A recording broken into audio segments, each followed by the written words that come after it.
Hi everyone! Today I'd like to share with you my May Sketchy Challenge layout from Canadian Scrapbooker magazine. Here's a sketch from Sue Sykes, and what I did is I changed it into a double. So I just basically flipped it over. How do you flip this? Okay, wrong way. Anyways, you get the idea. I flipped over the design and recreated it on my second page. And you might know that I'm making a vintage album using Graphic 45's Place and Time papers for my mom. These photos came right out of her album, and I thought I'd share a few details, and then I'm going to talk about how I made this stenciled image here on my background. So I used some scrapbook adhesives by 3L Photo Corners, and they're right here. To frame the photos. I love these photo corners because honestly I do not want to put adhesive on these old photos.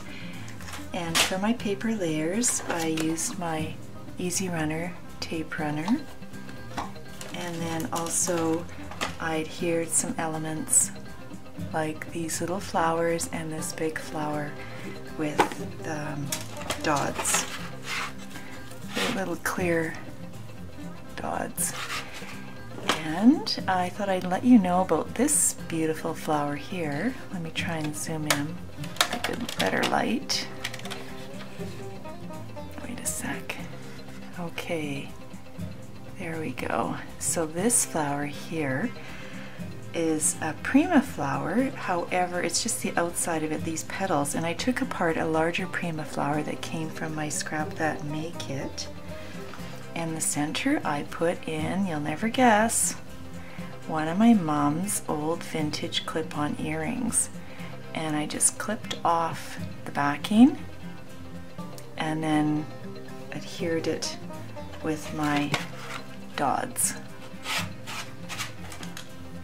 Isn't that pretty? I just love that center, honestly.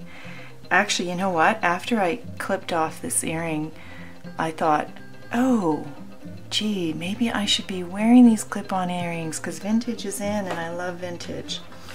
And I have to show you what happened with them. I actually found the earrings in this bag in my youngest daughter's room while she was cleaning out her room.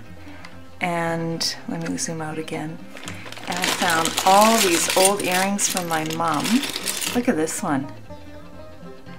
Wow. And that's, I thought, upcycle, recycle, scrapbooking embellishments. I mean, some I don't know if I'll ever use, but they are, look at this beauty. Ooh, very cool. I'm really happy I found these.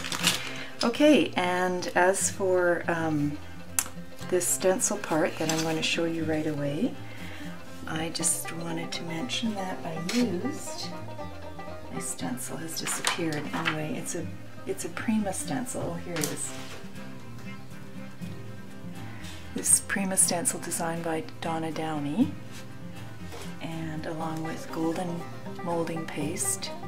And I'll show you what I did. I don't know if you can see, but it has some sparkle. I don't know if that's coming up. And I'll show you how I made this molding paste sparkle. Adds a very pretty dimension on, let me zoom in a bit. There, that's maybe a better view. Very pretty dimension on your backgrounds.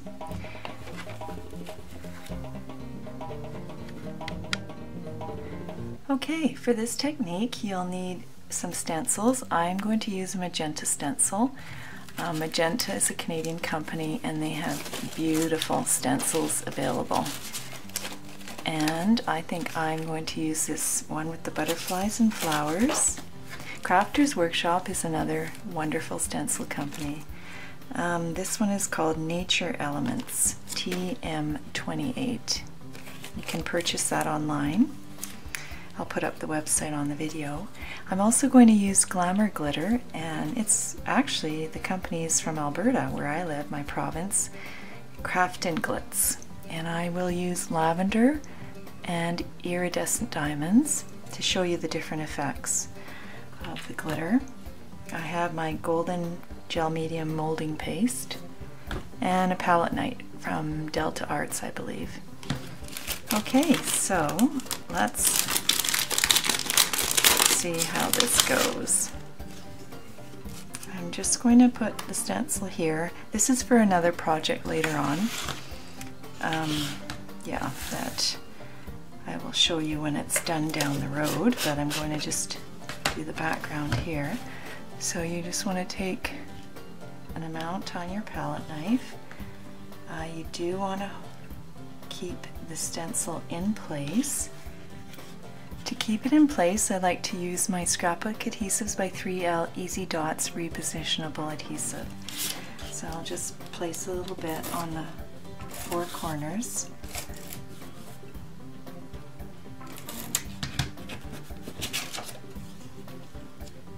And put it down on my cardstock. Cardstock is Buttercup Vintage Bow Bunny Double Dot. It's a beautiful color. I'm loving not seeing all the yellows in the projects out there. Let me zoom in a bit. So just get your, on the back of your palette knife, or some people use even a credit card, and you just put on your paste and, you know, stay away from the edges. You do not want to go off onto your paper. Just like so.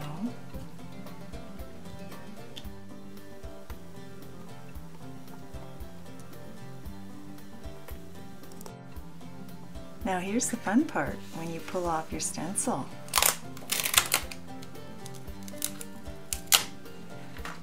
Oh, look at that. Look at the dimensions, so pretty.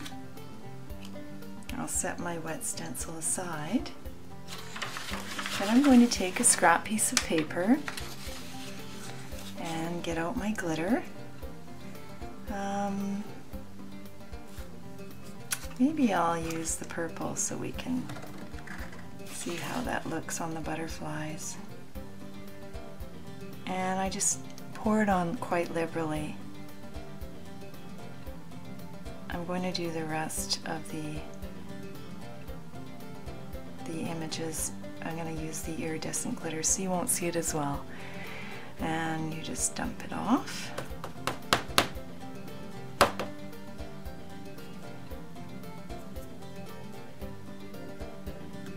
And there you have it. Look at those beautiful dimensional glittery butterflies. I'll zoom in a bit. They are so pretty. And the other side, I will add my iridescent diamonds. I'll just first put this back into my container. That's called lavender. Beautiful purple tone glitter. Okay, I'm not going to use the same scrap sheet for the iridescent diamonds because I don't want to mix with the other color. So let's get a new scrap piece of paper and do the same thing with our iridescent diamonds on these images. Oh, I hope you can see the sparkle where you are because it is beautiful. You know what? I love glitter. I love the effect. I have to say I'm not a fan of cleaning up glitter. Okay. Tap it off. And there you have your beautiful raised glitter images. And that's what I did on my background. Well, I hope you enjoyed this tutorial. Thanks for joining me.